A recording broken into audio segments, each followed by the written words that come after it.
All right. Hey, folks. It's me, Adam.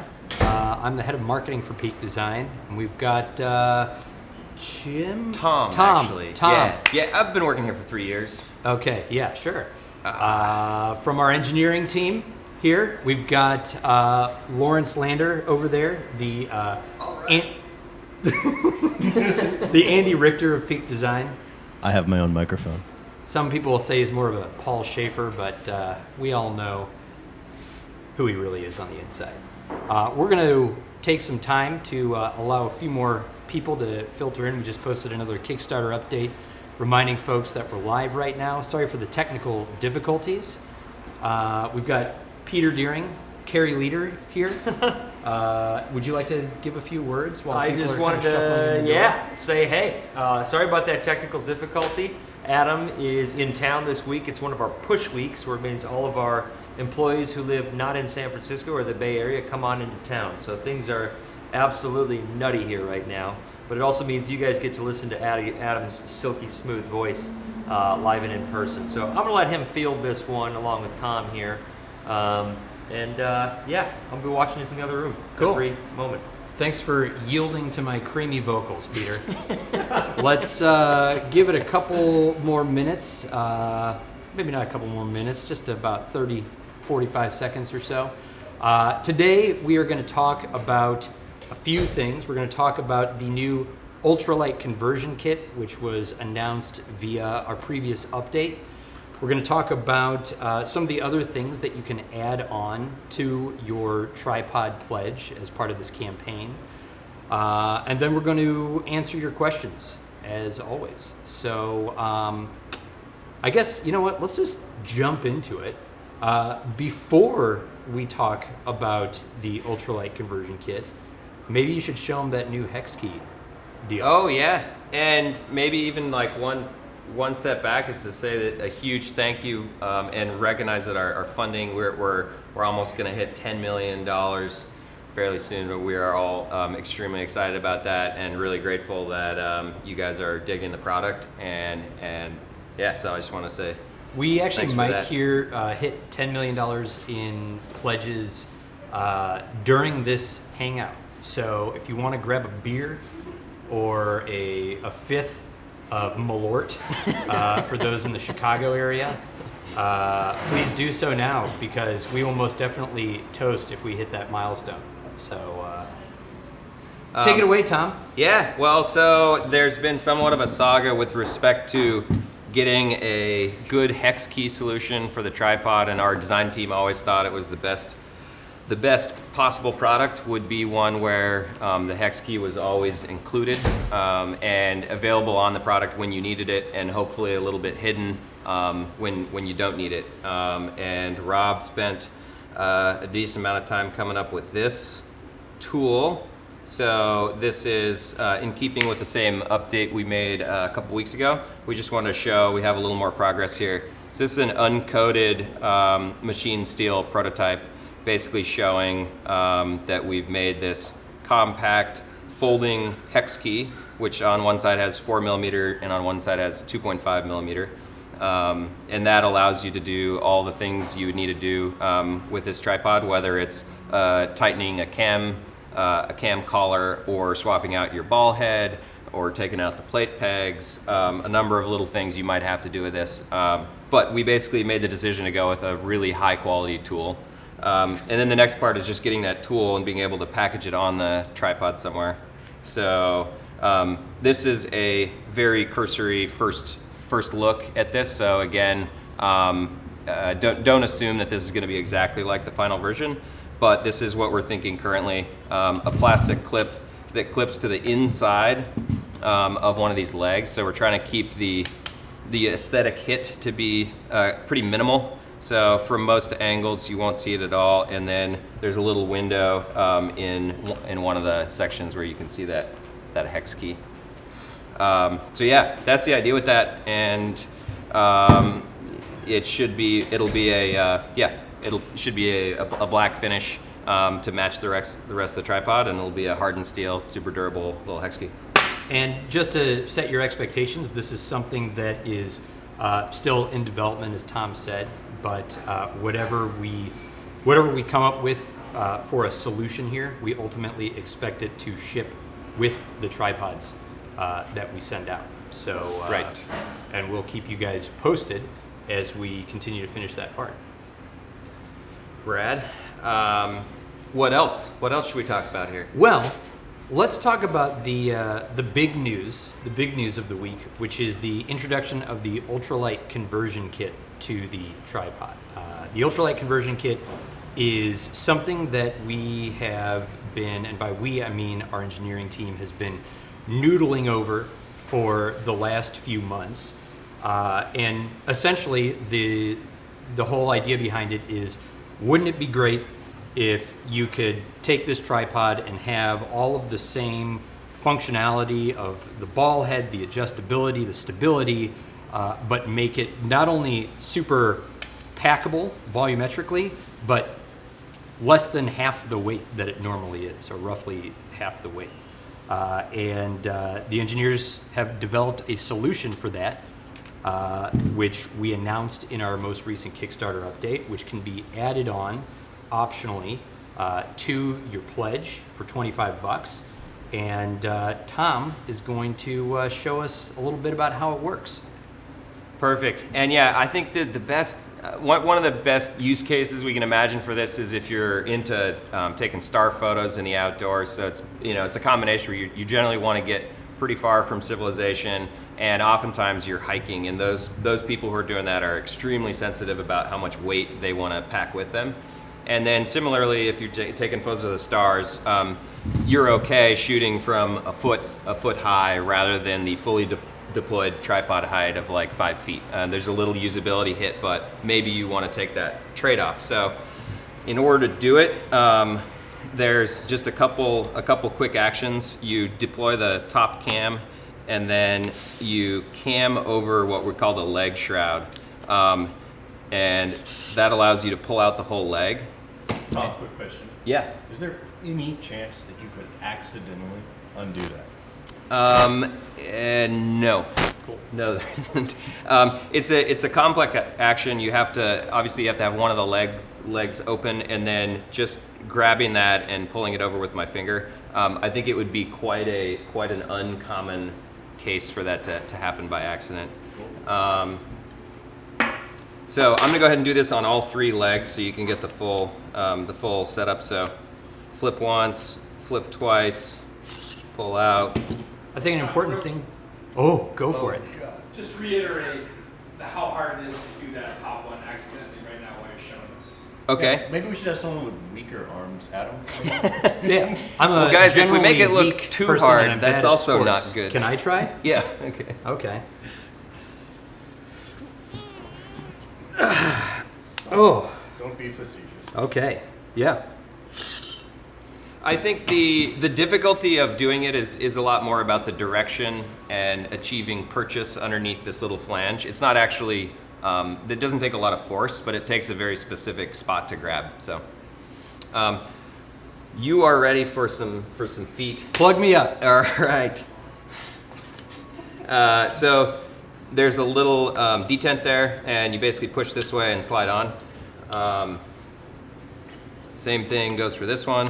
While Tom's doing that, I think it's Same worth thing goes for noting this one. that this whole process can be done without any tools, which is a fairly, if not completely unique thing to be able to do with a tripod, to be able to easily take off all these leg sections at once with no tool.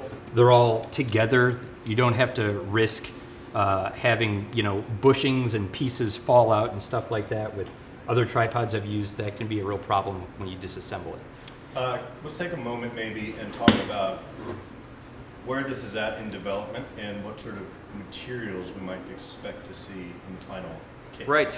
So we're thinking balsa wood is the call here. No, sorry. This is going to be a plastic material. We want to keep it extremely lightweight, but we also want to make it inexpensive. So we don't want this to be a really expensive add-on. We want to keep it affordable, and so the best choice for that is going to be probably a glass reinforced nylon. We might end up with some TPU overmolds for being able to set it on a hard surface and not have it slip around. By TPU, he means the material that the tripod's current feet are made out of. So it's rubbery, it's grippy, and it also has a damping quality. Exactly. So this is that same, just a thermoplastic rubber, and you can see when you try to scooch it across the table, it's nice and sticky. That's not scooching anywhere, Tom. Yeah, I'll say. So the same thing to remove this and put the legs back on. We can do that quickly to also show that it's quite easy. I actually use 2 hands here to make sure I get the D10 all the way in. Can you tell me how you're doing that? Can you show me the measurement on this? Yeah. How's that? So again, what Lawrence mentioned with respect to the development timeline on this, we are showing you 3D printed prototypes. So these are not the final designs, and we still have a decent amount of work to do just with the schedules of these things. It'll be at least 3 weeks to a month before we have finished samples. And again, we may make some minor design tweaks in order to solve problems as we go. But we did want to share with you the progress we have here, and we think it's a really sweet add-on that's going to be perfect for backpackers. So. Yeah, and I think in the previous update, gave some exact specs on exactly how much weight you can shed off your tripod by using these ultralight converters. So check out the latest update for that. But it's about half the weight of the tripod. To put the legs back in, you might have seen me struggling slightly. It helps to only put in the very end of the leg, get a slight angle, and then you should be able to slide it on. So there we go, and then you click this down and over, and then we can do this other one.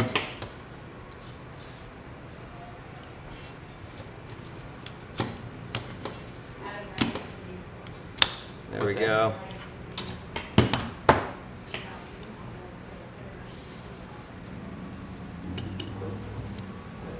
Hey, Ryan. Good to see you. So yeah, that's that. What else should we get into here? Let's talk about the spike feet. Do spike feet? Yeah. Cool. So spike feet are something that we've talked about in a number of our Hangouts. We've also talked about them in the most recent video. Do we have the spike feet here? Oh yeah, they're right here. Spike feet is a very common tripod accessory. Our tripod normally has TPU, rubbery feet, but for certain types of terrain, maybe it's ice, maybe it's rocks, maybe it's dirt, spikes are going to just be grippier and ultimately give you potentially sharper images. So we made spike feet, similar to spike feet you would see with other systems, but ours screw directly into the threaded mount that normally holds the rubber feet. So you just screw these bad boys out with the 4mm hex wrench, screw these in, and voila, you've got your spikes. We've seen these spike feet be incredibly useful for a lot of our customers are into rock climbing. Capture is an amazing product for rock climbers, where you absolutely need these extra hands. And Liam, one of our friends, has done a whole bunch of work and loves using spike feet on actually really hard surfaces. So I think it's kind of an interesting detail to share. But he's able to get really good purchase, using spike feet on surfaces like granite and where you might end up climbing in the outdoors, and then that allows him to get these crazy shots where he's able to put the leg at a really crazy angle and still get good purchase. So it can be, it's kind of unintuitive, but sometimes spike feet on pretty hard surfaces is a really good way to stabilize the tripod. We've gotten a bunch of questions about. Hey there. A bunch of questions about can you fly with the spike feet? I think at this point it's safe to say that we don't know the answer to that. Again, a lot of stuff traveling just comes down to like an airport by airport or even security agent by security agent basis. If it's a worry, like maybe don't bring them, but how pointy are they going to be? They're pointy. I wouldn't, obviously that's up for interpretation. I think your answer is a good response, Lawrence. I found with getting through TSA, a lot of times all they need to see is like a context that makes sense. So spike feet on the bottom of a tripod is a pretty obvious thing. I went through with calipers recently, and calipers are these like very sharp tools that are for engineers to measure things accurately. And it's a really similar analogy, and basically 4 airports I was fine, and like a really small airport gave me a bunch of grief about getting the calipers through. So I don't think we can sign up to say that you will never have problems carrying a sharp object through security, and I think it's a good question. But I think in context of photography gear, you shouldn't have too much of a problem. A common question, will the tripod with the spike feet fit in the bag? Yes, it will. And those feet are not going to be sharp enough to abrade the end of the bag. And the material that they're going to be made out of is going to be some sort of metal. I know you guys were talking stainless potentially. Yeah. There's a little bit of discussion last time about and the potential to have an aluminum spiked foot. I think we're leaning towards steel to make sure that these things are really bomber. And oftentimes you are using it on hard surfaces, so it's subject to a lot of wear and pressure. So we want to make sure these things last. Cool. Like the Ultralight Conversion Kit, the spike feet are going to have a $30 MSRP. We're letting folks add them on to their Kickstarter pledge for $25. And they will also, we expect them to ship with the tripods in or around the month of December. Let's talk about the third add-on, which is, of course, the adapter. the adapter. Could you not think of the word? I was hoping that you would come in with something. Yeah, something better. Yeah. Shoot. So you can edit that part out, right, Victor? awesome. So we're getting an example of a third-party pan tilt video add-on to use with the adapter, and I think it might be worth just showing that this adapter can easily be unscrewed using this 4mm hex key, which comes with the tripod. And similarly, the ball head you can screw on, and it comes apart at this joint right here. And the reason for adding this extra material in this joint is to be able to use this with low mode as well. So if I disconnect these two and splay the legs really wide, I can still get low mode using a third-party pan tilt head. But yeah, I think if you screw that thing right on there,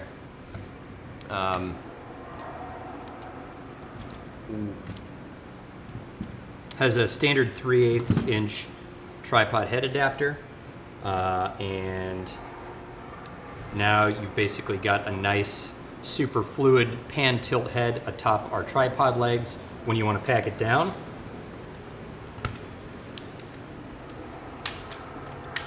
Obviously it's not going to be as compact as if our own compact ball head was on there, but you still got quite a bit of space savings with the legs, so it allows you to more easily travel with whatever tripod head it is that you prefer to use. So yeah.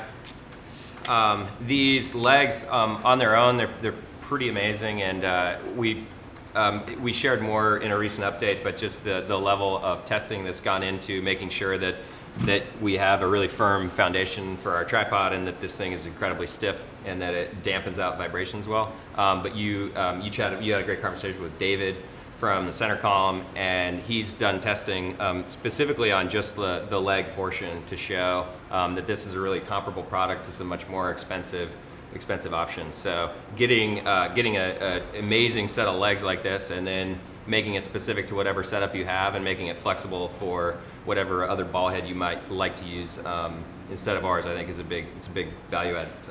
yeah, for those of you watching who have not read Kickstarter update number 8, definitely do it. It's a novella, I would describe it as. It's kind of a... Critics are calling it the best peak design update of the year. Yeah, it's a critically acclaimed. Critics claim it to be. Critics claim it to be a critically acclaimed Kickstarter update, and it's a good one. We talked to, we didn't just talk to. We've worked directly with a fellow by the name of David Berryreiser, who started the centercolumn.com. He is a Stanford physicist. He's a hell of a nice guy, and he may very well be the world's foremost expert on scientific tripod stability and damping and functional testing. I love that you came up with the term the Berry riser equation. Yes. He came up with, it's just a list of different metrics that go into making a tripod. Being able to actually decide one versus another, how do these things compare? And I love the name, the Berry riser equation. It's got a nice ring to it. But yeah, I mean, he worked on that to develop it to a point where you could actually use it to compare a couple different models and to have these important factors be factored in. The height to which a tripod deploys, how much it moves when you push it, the stiffness, and then how quickly it attenuates vibrations when you bump the camera, which inevitably you're doing. So yeah. Lastly, let's get into the real quickly the tripod plate, the fourth add-on for this campaign. It's actually called the standard plate. It's a plate that we comes standard with our capture camera clip, as well as our clutch camera strap. It's compatible with all of our clips and straps, and it is the plate that comes with our tripod. It's an Arca Swiss compatible plate. One does come with your travel tripod, but if you're going to be using the tripod with multiple camera bodies, it's always nice to be able to add one on. Yeah, and so this plate it's a workhorse for our ecosystem. It's been around forever, and it allows you to use capture. You can use it with straps and clips, and now it's also compatible, of course, fully compatible with our tripod. We worked hard to make sure that our quick release mechanism works with all previous versions of the plates that we've supported, not just this one, but all the ones we've ever made should click easily into our quick release and be super secure. But yeah, the latest generation of this plate specifically has a little bit more material to give it a little more stiffness, and then it's got this nice pad on it, and that actually helps dampen a little bit of the vibrations that you see from the tripod. So actually one of the beautiful stories in development of the tripod trying to achieve good damping performance is that design decisions we'd made in order to make capture work actually ended up helping the tripod perform better, which is pretty cool. So yeah, you can add on extra standard plates, I think for $15, and but beware that they do come with the tripod. There's one that comes with the tripod, so it's only if you want extra or you have a couple different setups. For me, I have a telephoto setup, and so I need a standard plate both on my native camera itself, and then I also have it to balance the telephoto setup. You've got a lot of nice stuff, Tom. Hey, thanks, Adam. We don't talk about the standard plate a lot because it is, after all, just a Arca Swiss compatible quick release plate.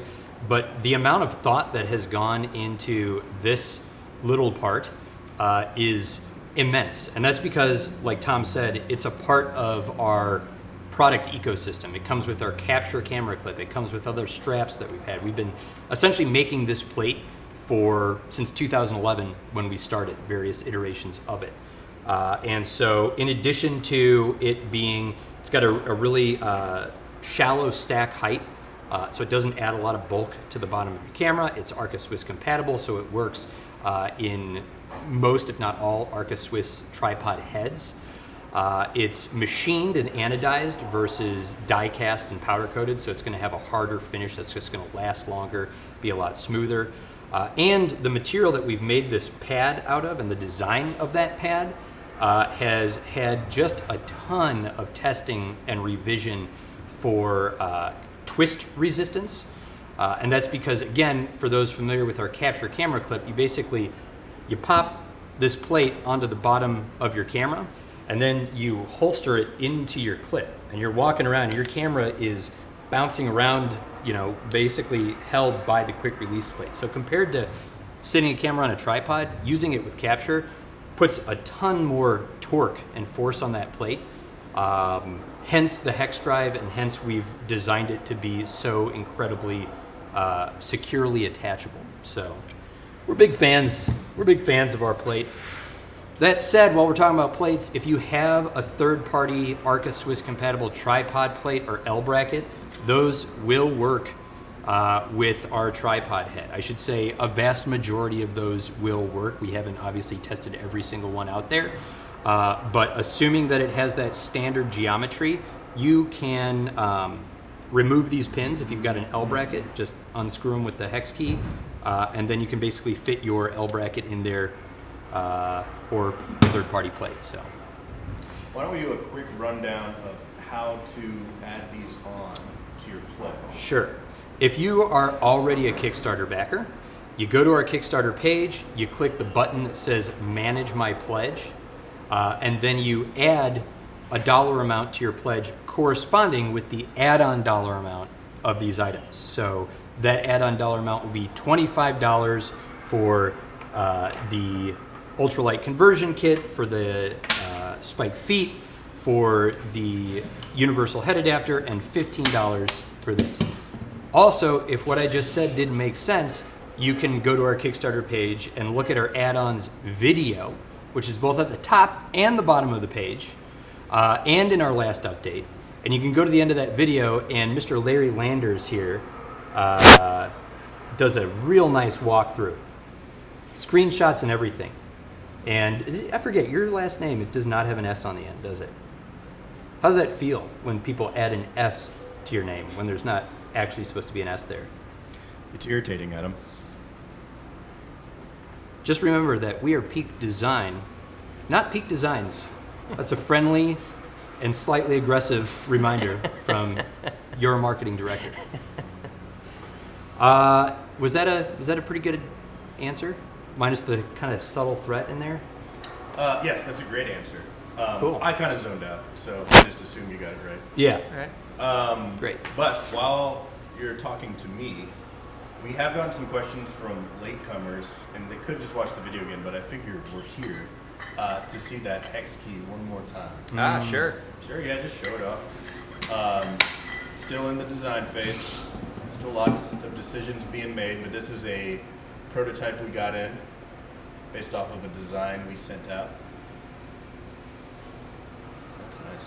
How do you use that thing, Tom? So we could do a quick demo here. Here's a pretty common use case. There we go. It's got a nice L shape, so these individual parts have 360 degrees of freedom. There's a tiny little O-ring in there that helps provide the right amount of friction so that they're not just flopping all over the place. And that allows you to stow it, in this tightly compact version. But then when you're actually applying some decent torque, you kick it out to about 90 degrees, and that's ergonomically pretty good. You can get a lot more, like it's actually getting some purchase against the meat of my hand to be able to really apply torque on it. And like Adam's saying, this little joint here, this is what's between you and dropping your, couple $1,000 camera. So we really encourage you to tighten this screw down pretty tight, and that will also help in the context where if you're using capture and it's bouncing around a bit, it'll prevent your plate from coming unscrewed. So that's obviously a version where we're just tightening down the hex key. You can also, it reaches these slightly harder to reach screws and slightly more complicated swaps when you're swapping out the head. It should reach down into that no problem, and it's a little easier to loosen the ball head and swap in if you're using an adapter. And then obviously it's got the 2.5 to be able to, if you need to make adjustments to these cams, it fits right in there, and you're able to do that. Similarly, to swap out the spiked feet, or and change the feet or clean the feet, you can use the 4mm there. So the idea is one super nice tool that will allow you to make any adjustment or anything necessary on your tripod. Along with it, we're working on a way to keep that tool attached to your tripod so that you always have it no matter what when you're in the field, and you never find yourself without it. Yeah, so I mean, a little bit of detail on the plastic clip. It seems like super simple. We're probably going to put a little elastomer, adhesive elastomer on the back side so that when you clip that thing on, you're not worried that it will move up and down. and it won't rattle while you're pulling the tripod around. And we opted for, we had a couple different ways to put this on. We opted for a slightly more secure connection. But again, this is just a prototype. So if we hit some snag, the design might end up looking a little different. But for now, this is what we're planning on doing. And again, right now, we do expect whatever we come up with as the final design to ship with your travel tripods when they ship in and around the December timeframe. Let's open it up to Q&A. What do we got? What do we got, Larry? We've been doing a pretty good job of staying on top of questions. There's a bunch of people, or a few people, who have been just incessantly worrying about the charger and the cord power outlet back there. Just ridiculous. Wait, what's back there? It's just the power outlet. Tom, your bicep is blocking it. With this one? Is it this one's? Other side. Oh, other side. Right. That's my left. Oh, this thing? This dangling thing here? Is that it, Lawrence? Yeah. Yeah, that would bug the hell out of me for sure. That's really annoying. Respect. I tell you what, now might be a good time to bring somebody up here who is a very, very beloved member of the Peak Design team. Her name is Heidi. She is our... Heidi, come on. Get out of here. Get up here. I'm not going to pretend that I was at my desk. I just started waiting. This is for Heidi. minute. Heidi is our general counsel. She Hi, is our everybody. acting director of human resources. Yep. She's pretty fancy, although down to earth. She's a hearty Midwesterner at heart. And Heidi's been with us for a few years now. Yep. Thursday will be her last day at Peak Design. She's moving on to greener pastures. And we wish her the best of luck. And we're going to miss her oh so much. Thanks, guys. Oh, look at this. On camera hugs. Oh. This is real. This is real.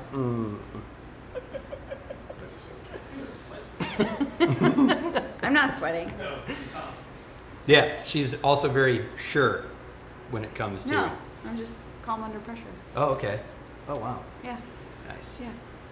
Thanks, everybody, for the great times. What is that what we said? Yeah, that's what we say. You nailed it. That was TM. really sad earlier today. Heidi gave a big notice at the all hands. It was her last moment at Peak Design. I think Yeah. it's extremely sad, and it's also, I think culturally at Peak everyone is super close. We still have a really small team at Peak. It's 35 people about, and every 40. addition or subtraction to that team is like felt a lot by the Yeah. people working there. And we love working for a small company, and it's super sad that Heidi's leaving. Yeah. To lose both a legal counsel and an HR director at once means there's a pretty good chance we're just gonna, I don't know, like, is our whole office just gonna like plunge into the bay and like catch on fire or something like that? There's a good chance. No. No? No. Okay. You guys have learned a lot over the last few years. Oh, then it's fine. You know how to you behave. can take off then. They know how to behave. Cool. It's fine. Sure you do. I can answer any questions you might have about the tripod in the last few minutes. Does here. anybody have any legal questions about the tripod or human resources Or just related in general. inquiries? Just in Yeah. just in general. If you do, Heidi is going to be Now's here the for time. another 48 hours or so. Yeah. So, Perfect. There's a lag, so we have to wait a second. okay. Right. Oh. Also, maybe no one has any questions. It's better that I way. bet we'll get some good legal questions. No. Yeah. If we open it up. No. Well, I'm not that kind of lawyer. I had to fire myself she's HR. She fired herself. for some questionable conduct involving calling out people's pit stains. No. Yeah. I actually Yeah. brought an extra shirt, and then I was gonna run off and put it on, and then come back. I You like would how you think said, after all of these Kickstarters that they would learn not to wear shirts that show their pit stains I was quite out of so black. much. It's also really hot in this room. we should get a new T-shirt No. guy. I think ultimately, like a new person involved. Like a black t-shirt or a white t-shirt is usually pretty safe. What about dark blue? Nope. All right. Well, any more questions or anything? How does this perform with salt water and sand? Great question. Take it away, Heidi. Great question.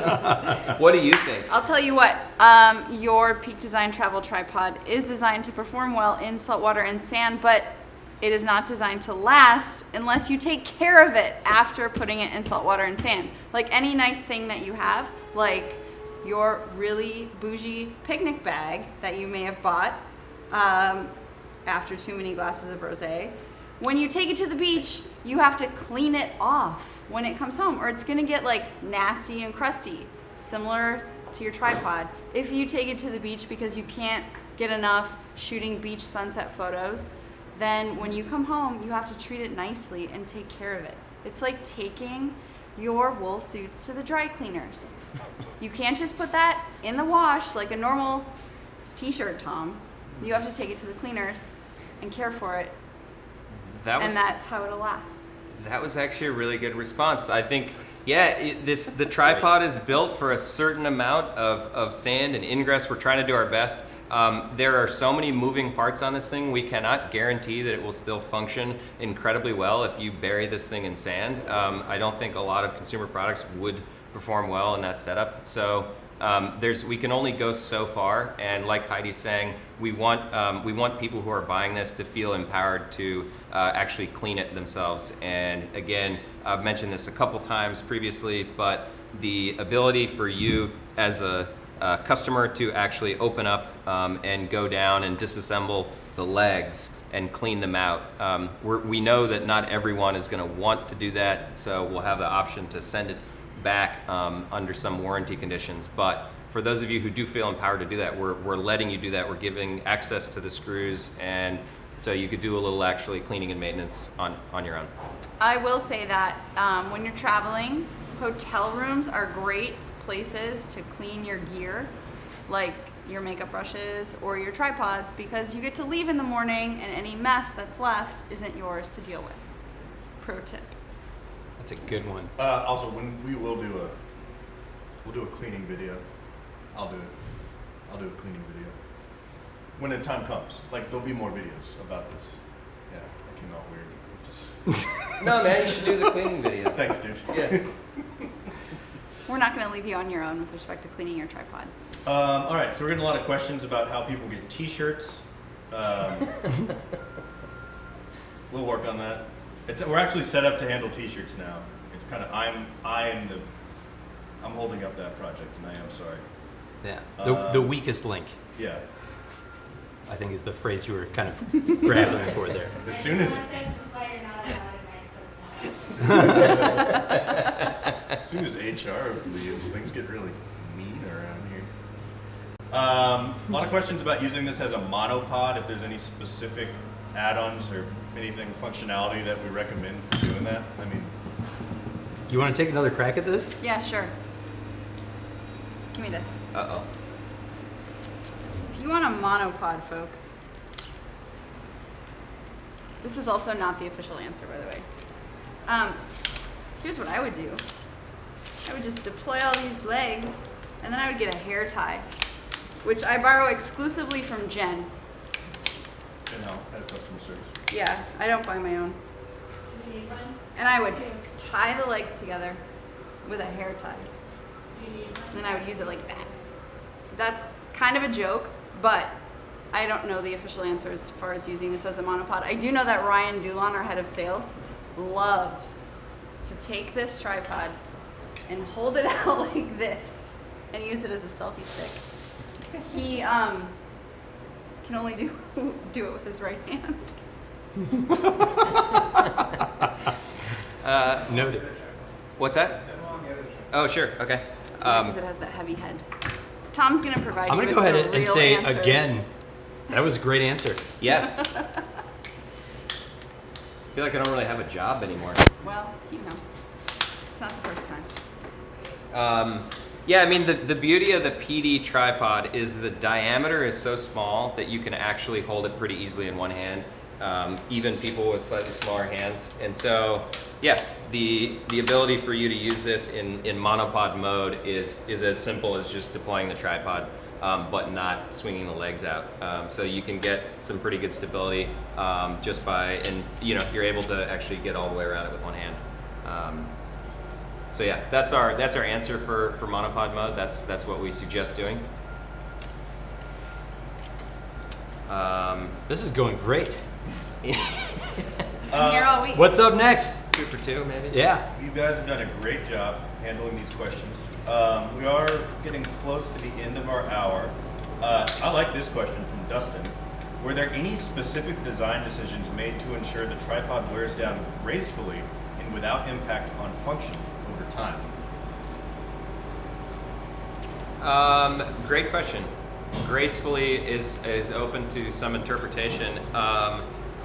We expect that I think where that question is meaningful to me is sort of how many cycles did we design for in the design process? What do we do in testing to make sure that this thing would survive this many cycles?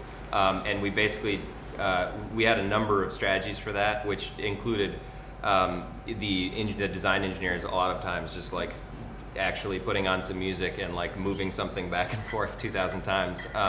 We're still so small that it makes sense for us to just kind of grab that type of project and just do it.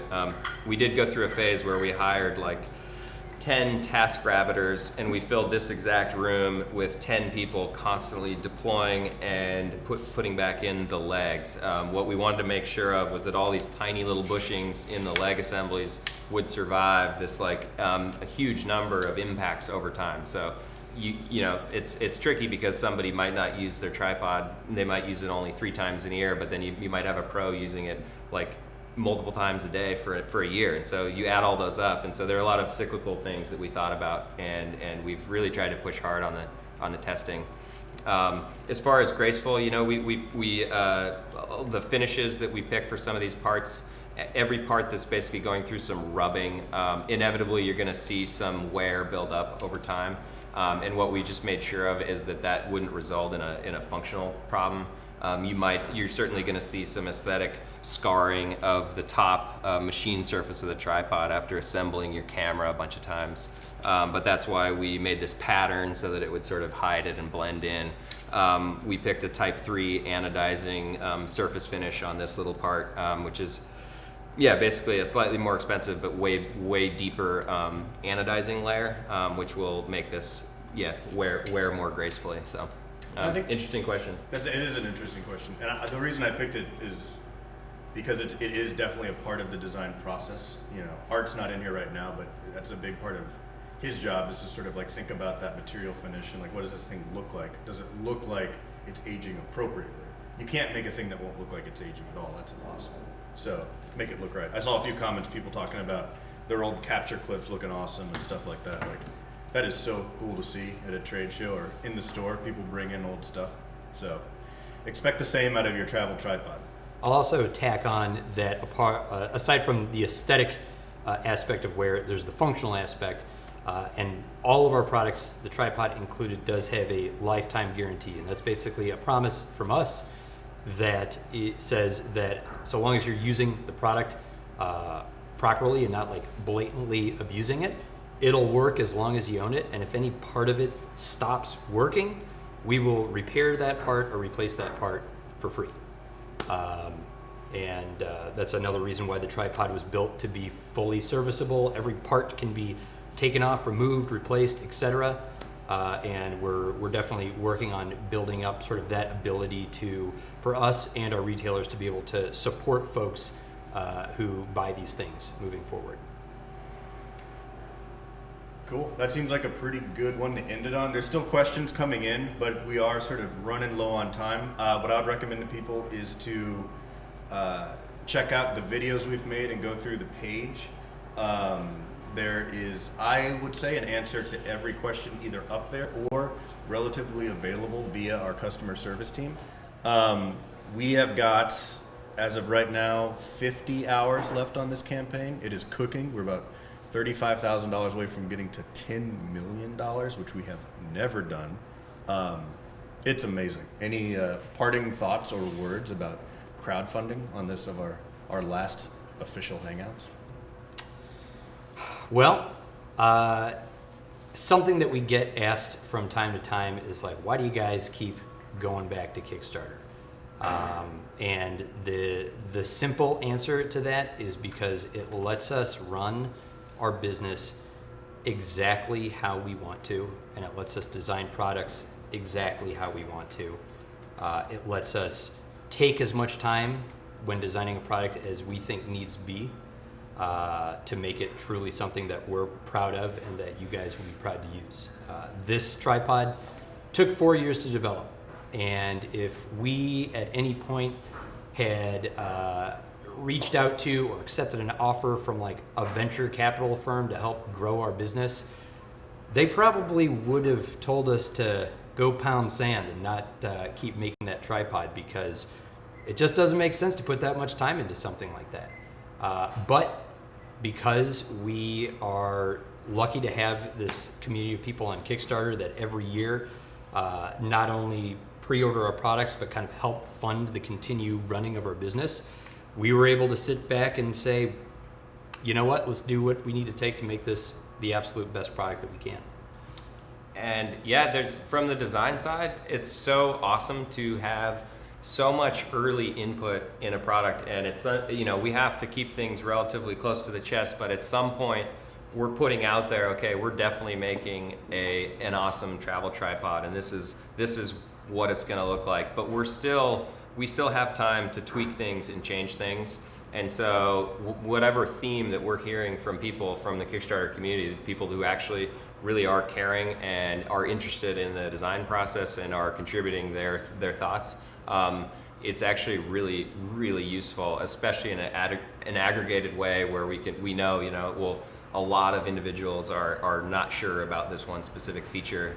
That's so useful, because a lot of times when we're just designing, we're basing it off of our best guess, and to get like real comments that are like, well, you should do a better job doing this or whatever. That's like we can easily turn that into some changes. So it's a really cool platform that allows some back and forth between customers and a company in a way that I haven't seen before. With that, one last harnessing of the crowd. Like Lawrence said, we've got less than 50 hours left in this Kickstarter campaign, and we just really want to blow the roof off of it. So if you can, we would be really, really grateful if you have friends or family members or anybody you know might be interested. Just share the campaign with them. Let them know that there's still time to be a part of it. We've got a little contest going, a little sweepstakes where basically the more you share, you can basically be one of 3 winners of $400 credits to your pledge. The details about that are in update number 9. And yeah, we'd love it if you guys join along with that. The campaign ends at 5 p.m. Pacific time on Thursday, July 18th. And we're going to be doing a countdown hangout starting about 5-10 minutes beforehand. If you happen to be in the Bay Area, we're going to be out somewhere grabbing beers. We're going to be at the Presidio Yacht Club. And I know that sounds fancy. It is not. Because Heidi said it, and she's a pretty fancy person.